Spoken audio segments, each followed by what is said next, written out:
So we're just going to talk about these three pieces of equipment. But again, what we're trying to do with the recipe is provide a roadmap for the grower to improve biological diversity and overall plant health, better germination and emergence, more uniformity, and that's very critical, isn't it, Dennis, that the plants come up uniformly, because then they have an even chance against each other to get the resources of sunlight that they need.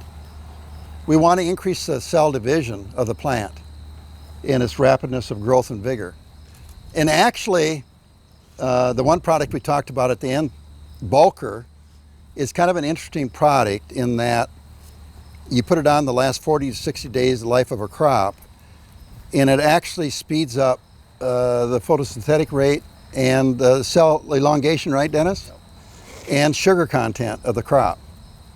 And we've seen really good, Dennis has used it on potatoes with, I think you saw some good increases in good quality.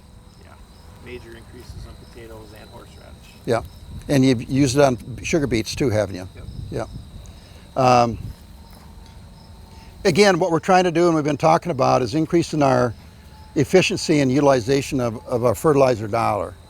And why are we buying more fertilizer when we have nutrients in the soil that are locked up because we don't have the right soil food web process going on in the soil, and that our residues, have you ever been in a field where you got residue carrying over for 3 years? I've been in a lot of those fields. That's money laying on the ground. And either you utilize that or it goes off up there. Or that residue becomes a haven for insects and diseases. Right. Yeah. They'll overwinter in that residue. Yeah. Then you'll have issues next year. Yeah.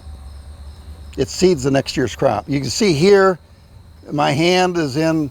Look at the fungal activity on there. That's what you want to see in your fields. You want to see this white hyphae, this fungal activity. That is ideal. So we talked about reduce the carbon tie-up.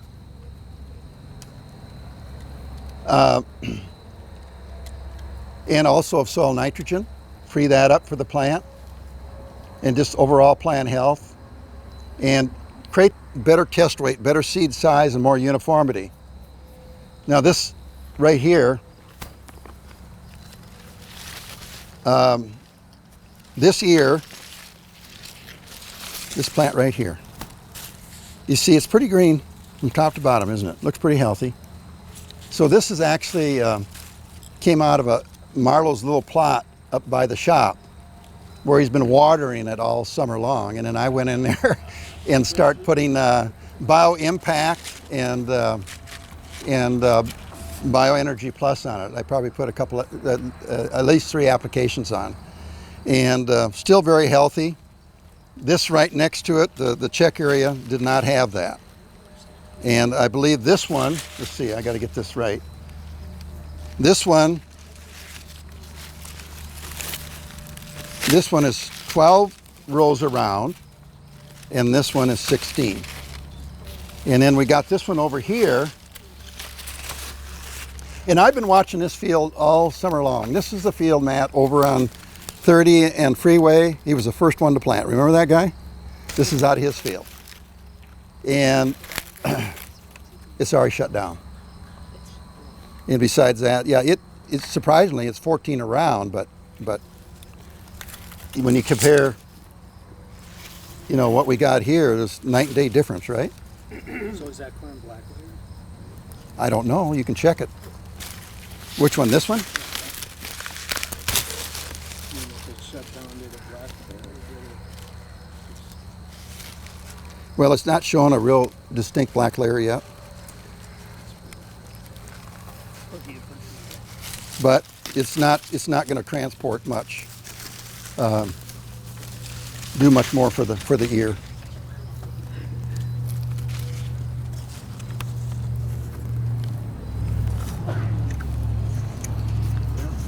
So again, this is, I keep bringing some of these things up because I want to fix it in your reservoir up here.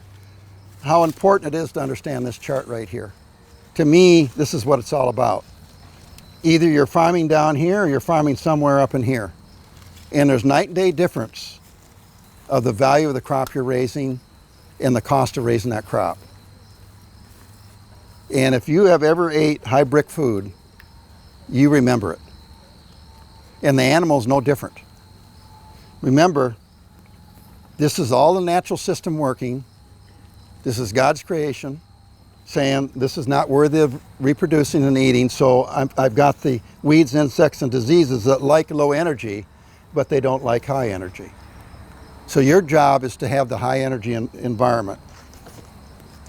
In the base of the whole thing, of course, we talked about, again, is the microbiology. That is what the foundation to everything we do in life. And life goes around in a circle, and it's all about energy. Either you have a high energy environment or you have a low energy environment. And if you're a human being with a low energy environment, you're going to have disease, insect, and illness, okay?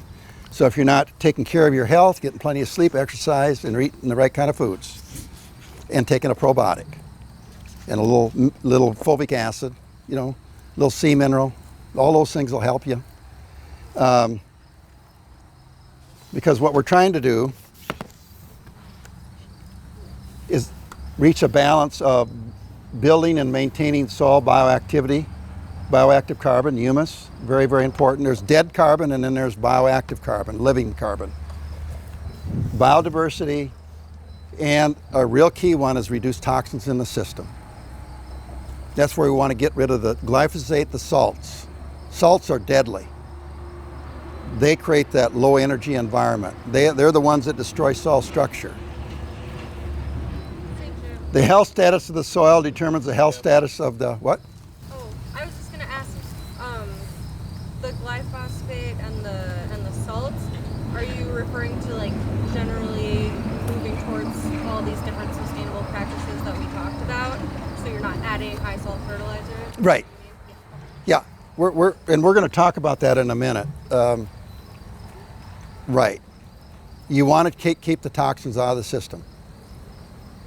My personal opinion, don't use glyphosate. It's major issues with that product.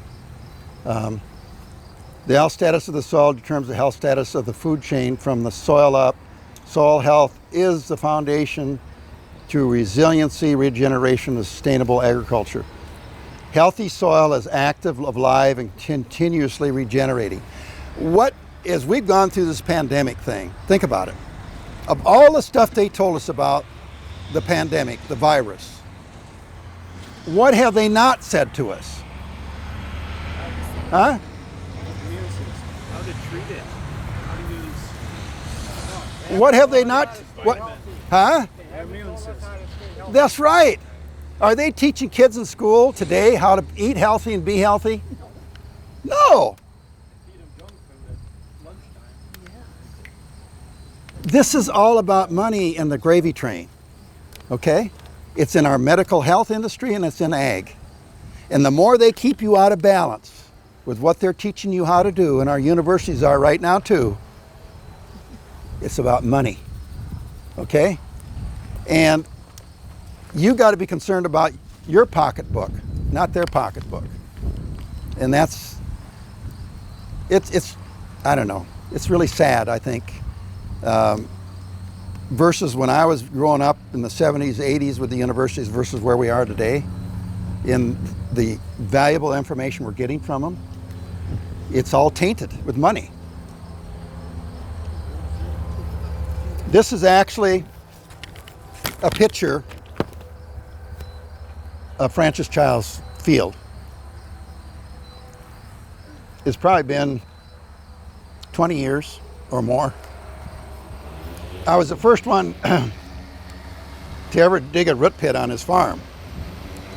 And I talked him into it, and then he didn't know if he wanted to do it, and I had to re-talk him into it. And then after we did it, he said, boy, I'm glad we did that. And this is late September. What do you notice about that corn crop? It's green. Do you see any residue on the soil? No. You see nice, white, healthy roots? Yep.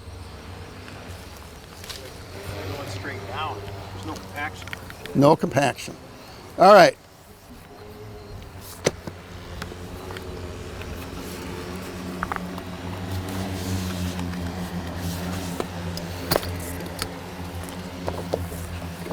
Now, we're going to talk a little bit about biological farming versus conventional. We've been talking about that. I personally like the strip till system. It's a happy medium between no-till and conventional till for this area of the country. And you're not disturbing all the soil profile, and you're placing the nutrients where you need them, and you don't have to use as much. What is Matt, what do you figure if you were broadcasting your fertilizer versus strip tilling, how much are you saving, do you think, in your fertilizer cost by stripping? That's a tough question because I don't know. Okay. I mean, the first year I started doing it, I didn't cut anything. And then I'm at 10, and I'm at 20. But you're cutting back. Right. Yep. So I don't know, how, can you do half? I don't know. Yeah. Eventually. Yep. Definitely.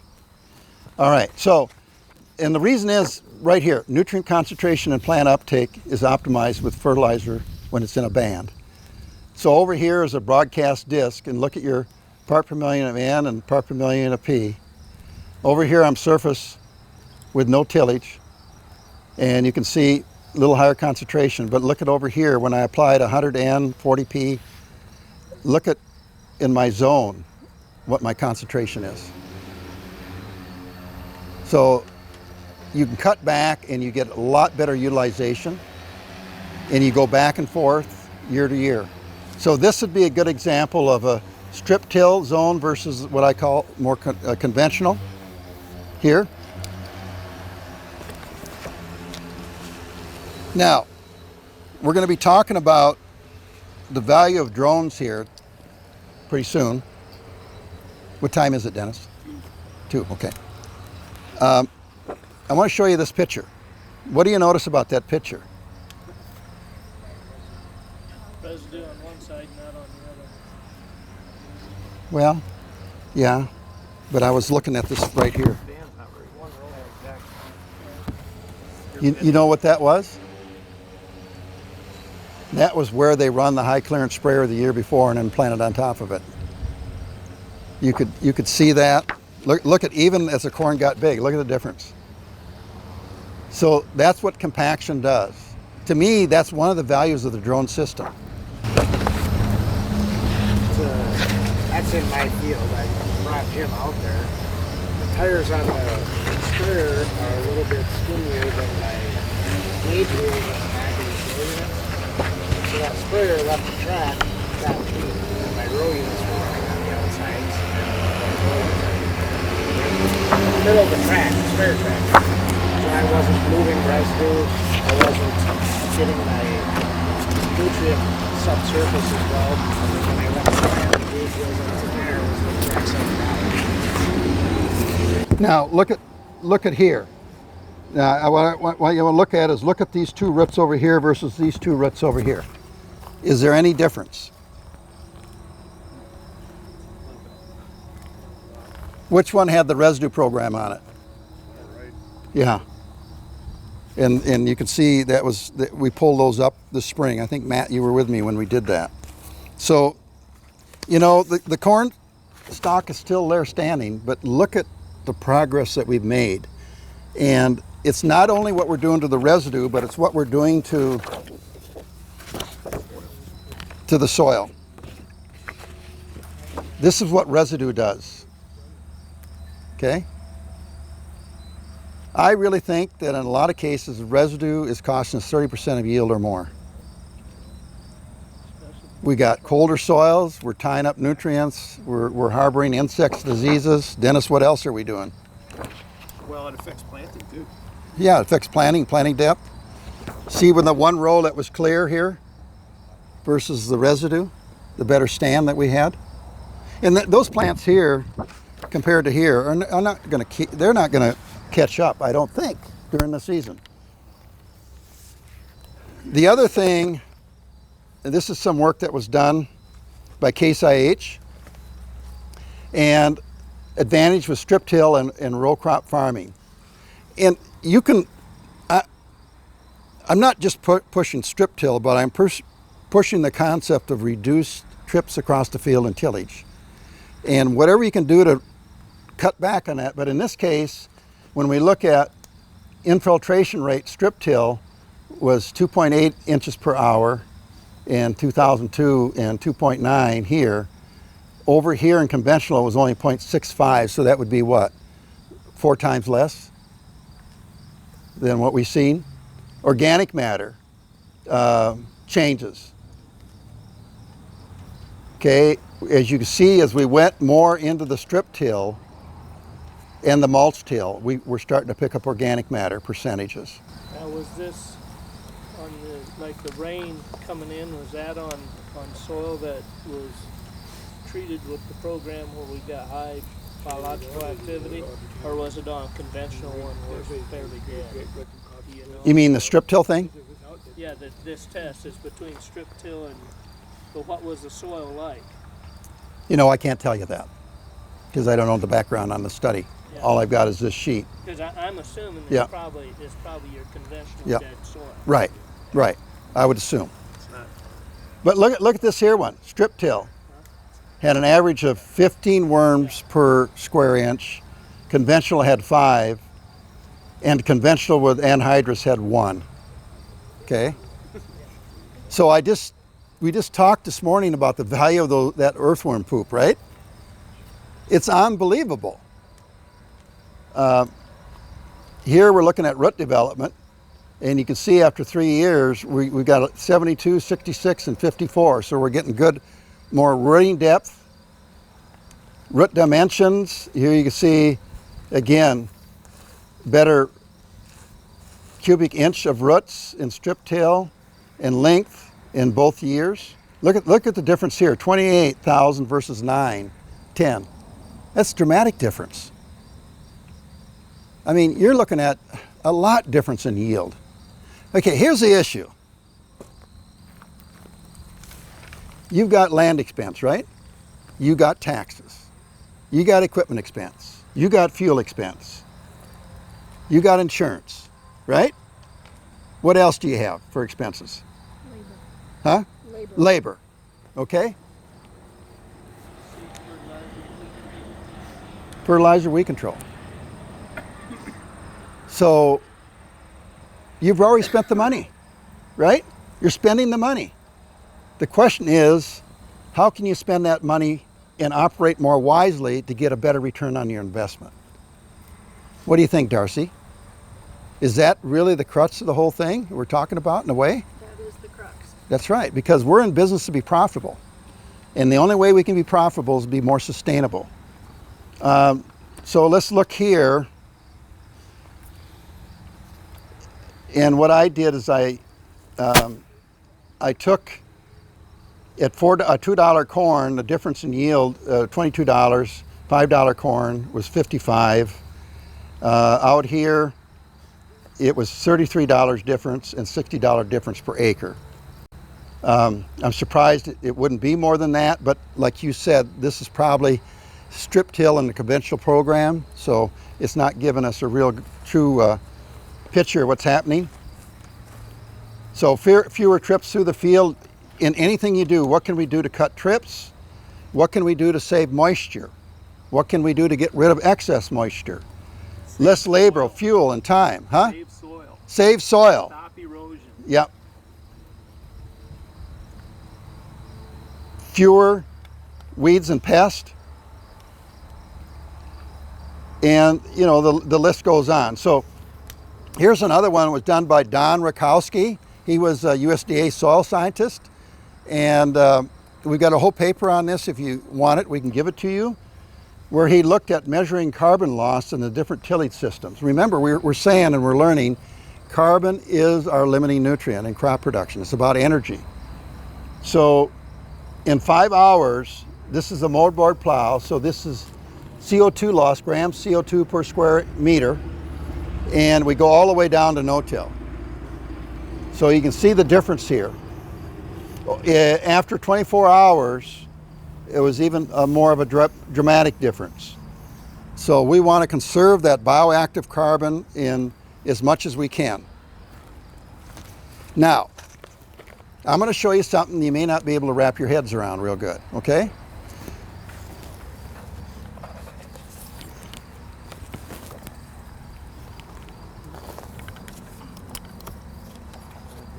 And I got the evidence right here in pictures. I took this out of the Non-Toxic Farming book by Philip Wheeler. Anybody ever read that book? Okay. Now, Fran and I have had training in subtle energy. So I understand the technology. In what kind of energy? Subtle energy.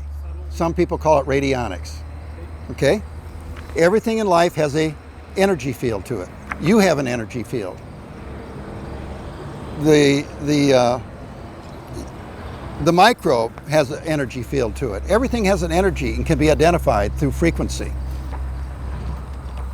What? When the trucks go by, you can't really hear. Okay. So what this is you can take any object and determine its frequency. And they use a machine to do that. And the machine has a well, and you can put a corn sample in there, or you can put, whatever you want to evaluate in there. And what it'll do, it'll give you a vitality score. So Alan, if I did Alan, all I need is a hair sample or a Polaroid picture, put them in the well, I can tell his vitality score. Polaroid picture? Yeah, because it puts off energy, all right? So, once I know Alan's vitality score, I can say, Alan, grab a hold, or Alan wants to take that probiotic I talked to you about, or that Mineral 75. So we can put those together and say, is his vitality going to go up or down? Should go up. And we want it to go up. And then we know it's beneficial, okay? If it goes down, it's not beneficial. That's what Dan was talking about 35 years ago. That Dan Scout talked about this. And using a satellite to spot a person. Yeah, but Arden Anderson, Dan Scow, all used radionics.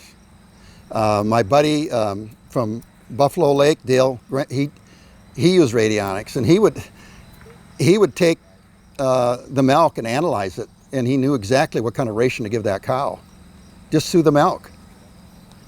Okay, now let's look at this, and this is real. This is nature at work. So let's look at velvet leaf. It's got a vitality score of 470. So let's go down here to 0060 potassium chloride. Does it like it? It absolutely. It went from 470 to 740. Now, let's talk about, where do we have? 0050, which is potassium sulfate. What do you think? Does it like it? No.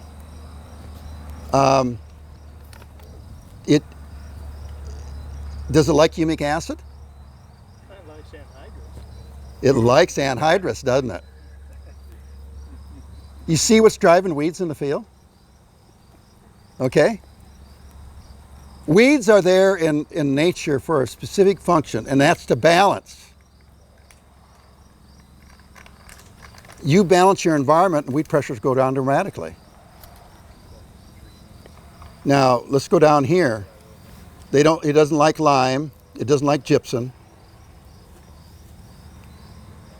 Now, let's go over here to look at hybrid corn. 450, it likes soil conditioner. It likes liquid humates. It likes 210024S. It doesn't like anhydrous. See that? Went to 190. Let's go down here. It really liked the 10340. Yeah, but look at colloidal phosphate. That's your soft rock. Right here. Yeah. Look at 4600. Yeah, the colloidal yeah, right here. So that would be this right here. This right here is colloidal phosphate. This is soft rock phosphate. It's got your potassium and 30% calcium and all the trace elements. Okay? It loved it.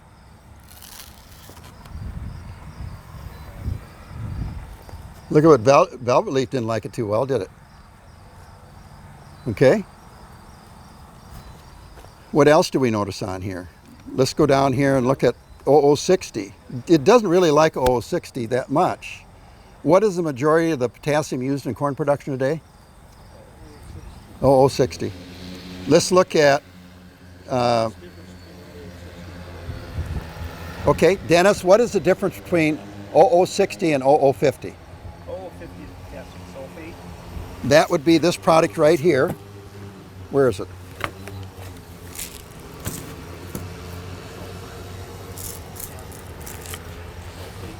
Versus the 0060, which is chloride based.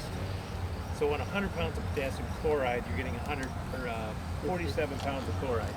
You're getting all that chloride. Explain that over again.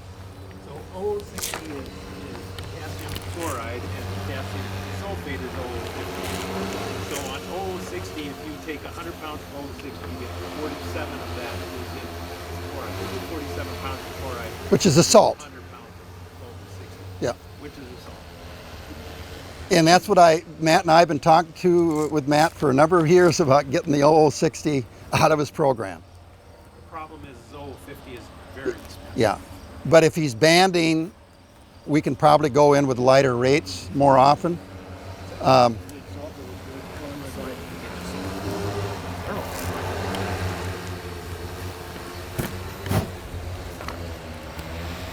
And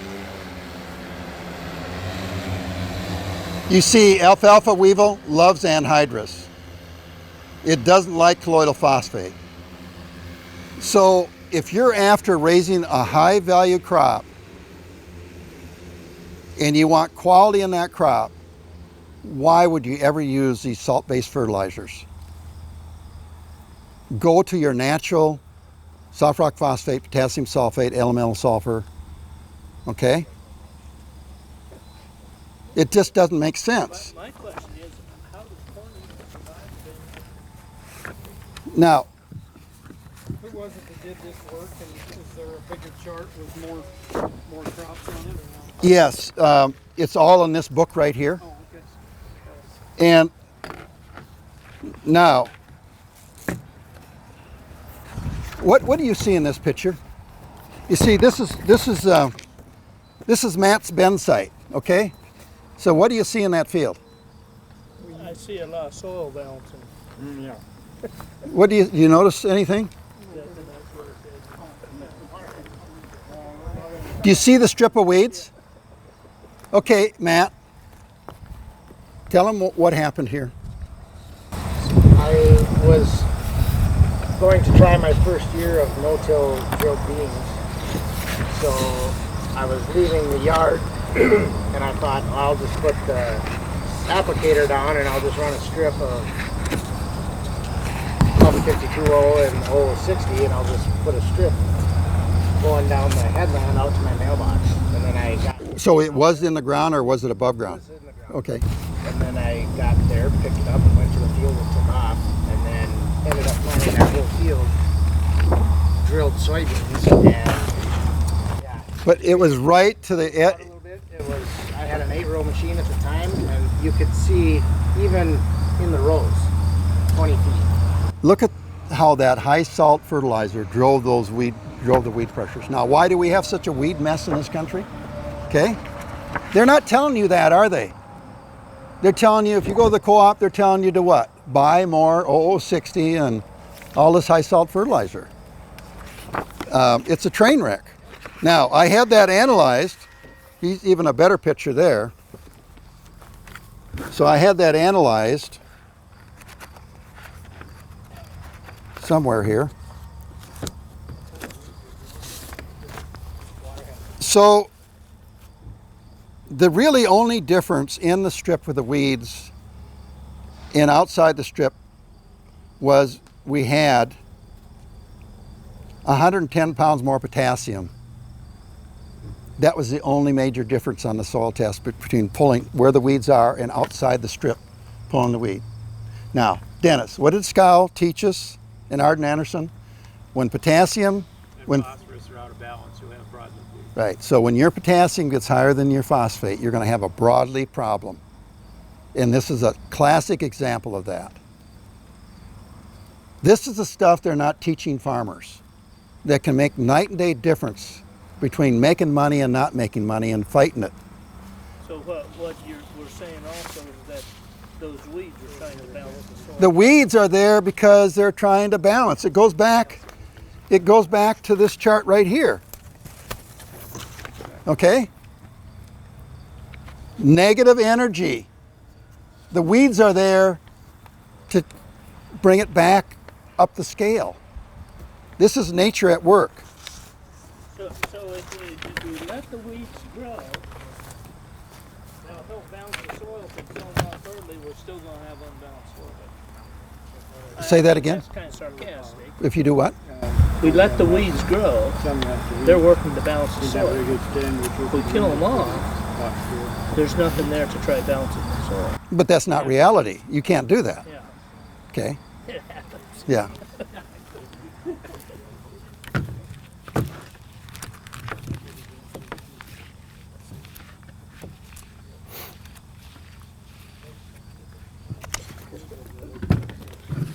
So I was driving around last year about the end of September, down just would be west of Clear Lake, Iowa on what is that road? 18. And we went to see one of the farmers that was practicing the program, and what I noticed was right across from his driveway. Which field do you think was the neighbor's and what one do you think was his? Top one was the neighbor. See, he's ready. This was some that like the third week of September. I mean, we're going back to this right here, right? It's the same story. Again, you are spending the money on land, labor, equipment, fuel, taxes. Why are you letting that happen? It's affecting your pocketbook. Cause of yield loss in soybeans. Do you know that 50% of the blossoms in soybeans are aborted and 50% of the pod seed or seed size is aborted or reduced? You know soybeans have the ability to yield over 200 bushel an acre? Corn 800? Why aren't we doing it? Because of stress. Lack of energy. Here's Ray Rawson with one of his soybean plants. How would you like to have a field of that right there? He was doing this 20 years ago. Ray Rawson was the one that brought zone building to the Midwest agriculture. Remember, Darcy? Tremendous man, really nice man. I just look really And then here's and we've all tried cover crops, and we maybe had successes, we maybe had failures, but you just got to keep trying and learning, right? And there isn't anything I've done in life that wasn't more demanding than I thought on the front end. And I've learned as I've gotten older, when I come up with an idea, Wilbert, I mean, you know what I do? Is to say, Jim, that sounds really great, but why don't we sit on that for about a week? And then in another week, I'll think about it, and I'm still not convinced. I say, why don't we sit on that for another week? Because usually I decide maybe I don't have the time or the energy to get all that done within my time. Darcy, you've been there, right? I understand. I got you. Yeah. So, Every time you decide it's too late. okay. So here, cover crops. We've all had experience with cover crops. Some are good, some are bad. Cover crops work. You just got to figure out the formulation that works for you and your operation. seek out other growers that are doing it, talk to them. Matt, you've learned a lot, haven't you? What have you learned about cover crops, Matt? It's hard to get the same result twice, I know that. Okay. What I like to do is I like to plant cover crops. When I'm trying to decide what I'm going to do, I like to plant cover crops that come back in the spring. Because by the time we get our corn off, and I'll be flying cover crop on corn next week. On my sweet corn, I try to drill it in myself. The soybeans, once the leaves are starting to drop, you kind of want to be in right around then. That picture, that's about the most I've ever seen when the snow flies. So the rye in that picture is going to come back in the spring, but it looks like there's some radish, some else in there. That's going to winter kill it, it doesn't come back. So I feel like I'm getting more benefit out of the rye that's coming, like when the snow starts melting, you'll see it start growing. The more you can leave something grow actively on the soil, the better off you are for as long as you can. And you got to deal with what you have to deal with and your time and the resources and equipment, but leave it covered as much as you can for as long as you can. Have active roots growing, collect all that energy and that sugar, and let it solubilize nutrients and fix nitrogen and all those good things. This is a field that we did over in Wisconsin. And you can see the strip here and cover crop, and then the second year we put it back into corn, and you can see right to the line the difference in the health of the crop where the cover crop was versus where we didn't have it. And again, our American farmer, especially in the Midwest, in the last 25 years has been trained to take the easy road. And throw in the crop, spray it, walk away, maybe use a fungicide, and go out and harvest whatever you got. That's the program. You got to decide if you want to approach it differently. So Matt, come on up here. Let's talk a little bit about this strip till machine. Got one question. With the cover crop, if you've got something coming up in the spring, we don't want to use glyphosate. So how do we knock it down so our crop will grow? Well, a lot of guys are starting to use crimpers. And Dennis, how would you answer that question? Well, the rye part of it, I've got a customer in Western Pennsylvania, and if he waits for that rye to get a head on it and then crimps it, he has a crimper behind his planter.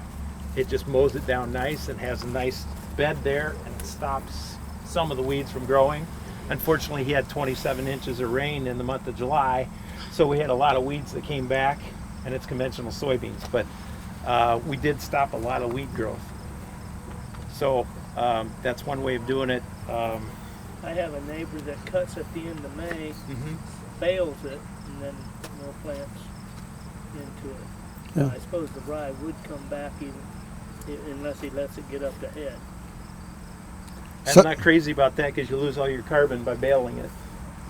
But yeah, there's all kinds of things that are happening out there. We could talk all day about cover crops and systems, but you got to seek out what works best for you on your farm.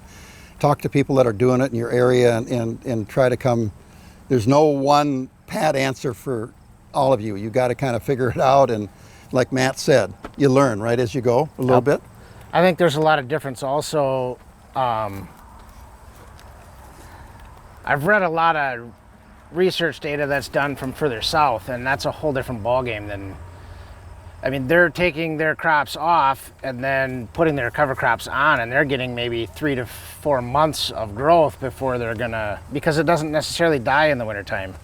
We're froze hard as a brick here, so a lot of times when you read these, keep in mind where the data is from, geologically in the United States or wherever. So, I've tried the Roundup thing. That's been a big problem for me.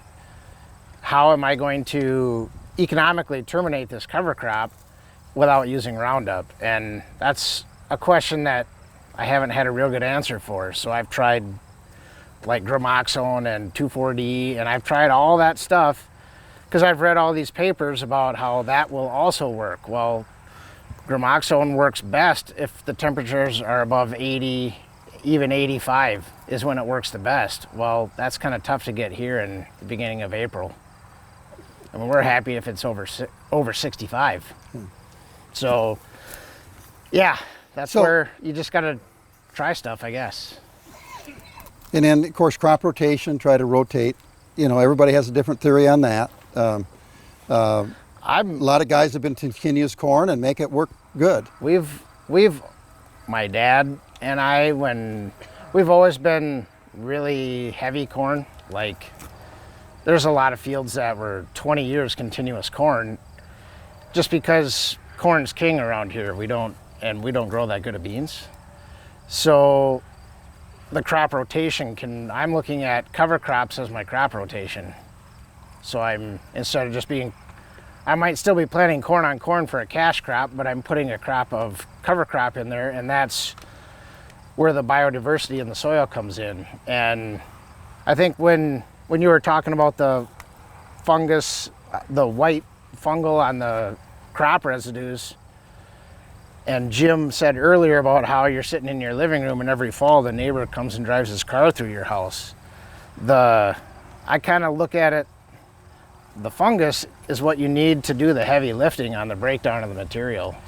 And when you are doing heavy tillage, you're actually introducing you're introducing a lot of air into the soil, and you have a biological explosion. Right. They love it. But they can't take that corn stalk and digest it. The fungus has to do it first. So when you do that, you're burning up all your organic matter, because that's what they can digest and make for the plants. Yeah. Well, Kyle asked a question in the classroom about what's the best type of row unit to have, knife versus coulters, and tell me, what have you learned from strip tilling, and why do you have the type of equipment you have now? Is this working? Yeah, that's working. Go ahead and use this too. Okay. This is in the mic. Okay, I've tried lots of different kinds. Jim, years and years ago, we were even using red ball systems, and I don't remember all the other kinds we've used. Those were all shank machines, and since we were doing a lot of corn on corn, the shank machines, I mean, nothing is 100% perfect, so every now and then you wouldn't get a stalk move completely out of the way. Well, that would wrap around, just like the shank on your ripper. After enough corn getting on it, all of a sudden your ripper shank's this wide. Well, I was noticing that, and you're digging your strip, but you're blowing all the dirt out because your shank is this wide. So that's one reason I went with coulters. Another reason is I don't like to have a ton of iron around because it's really not a great investment. So I can use this machine as my fall tillage and my spring tillage, where a shank machine in this area, if you're gonna run them deep enough to where they do a good job, you're running too deep and you're pulling up cold, wet soils and you're leaving clumps. So I put 100 pounds of N actual on in the spring on all my corn on corn, running urea. And then I go about 3 inches deep, just a little bit deeper than I'm gonna plant, and go across that, and then, yeah. So I use it in, I don't know, every year I'm doing probably about 1,000 acres of corn in the spring, and try to get as much as I can, maybe 1,500 acres in the fall. And then my sweet corn ground, so I can use it. I mean, I'm pulling it all the time. I pull it, yeah, across most of my acres at least twice in the spring and fall. The spring is kind of to refreshen the seed bed and let it warm up. And I'm kind of torn between drilling soybeans and 30-inch soybeans. I've seen really good results with strip till and 30-inch beans, but I kind of like the no-till aspect of it also, so I'm kind of torn there. But if it's corn on corn, if it's corn on corn, I'm for sure going to run across it in the spring. cleans up the strip and kind of, you've got So this is residue this thick is in kind between. of where he run the machine and corn stalks. You can see most of the stalks are in between. He's got that black strip, and then in the winter the corn stalks will kind of cover it up, and he'll go in there and freshen it up. This is kind of what it looks like in bean. Not a lot of disturbance on that. Now, you had an experience this last year with soft rock phosphate, right? Mm-hmm. Tell them about how that went, and I believe it was involved with some yield monitors or yielding. I did a test plot for a seed company, and they did not want to do corn on corn or strip till, and I didn't. I only had 30 acres of soybeans last year, so that's where they wanted to put their test plot. And I had 30 acres worth of soft rock phosphate. So to get it out, I put it on in the spring pre-plant with 100 pounds of nitrogen. So I did that 30 acres just to put it there, and this last fall when we took the test plots out, the test plot averaged like 278, and the highest variety was 302. So that's pretty high for what I'm used to anyway. But how much bump did you see over average? I would say that was my highest yielding field last year was 257. So my farm average was around 2.25. So where the soft rock phosphate was, was it, I would say maybe a 30 bushel bump last year. Now we're working with Matt right now, Dennis. Dennis, so talk to us a little bit, because you're checking prices out of soft rock phosphate. I got it over here. Okay. And Nitrogen did you put on in season? I put the 100 pounds in the strip, and then I usually put about 30 pounds on with my pre. So pre-emergence, I have about 130 pounds down, and then I nitrate sample and variable rate side dress. So that'll go from zero. On the test plot, I flat rated another 15 pounds. 15? Yeah, or 15 gallons. So 45 pounds, approximately. Did I understand you correctly, though, that was corn following soybeans? Correct. And that was the only... That was that's where they wanted their test plot, so okay, whatever.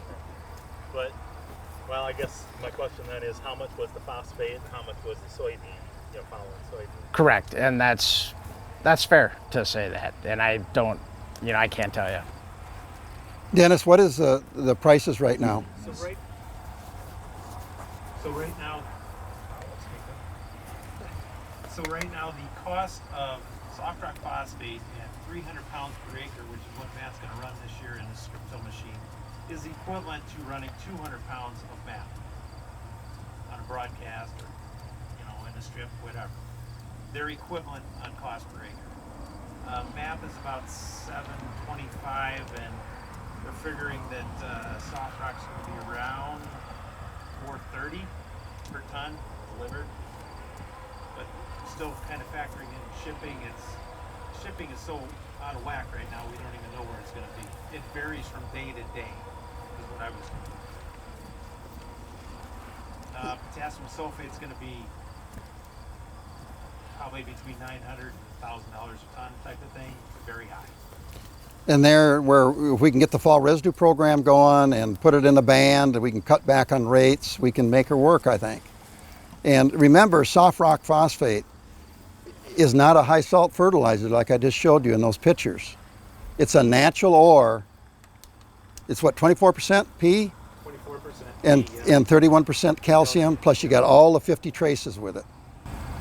But the nice thing about soft rock is it breaks down slowly, which is what you want your plant. And that's why we're getting the bump. We're getting the bump from the calcium, we're getting the bump from the trace elements, and then the way that phosphorus is created, it's colloidal in nature, so it breaks down slowly.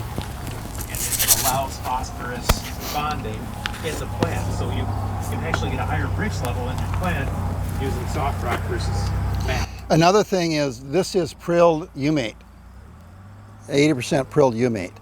And he can blend that if he wants to. Some guys will put it in their insecticide boxes on the planter.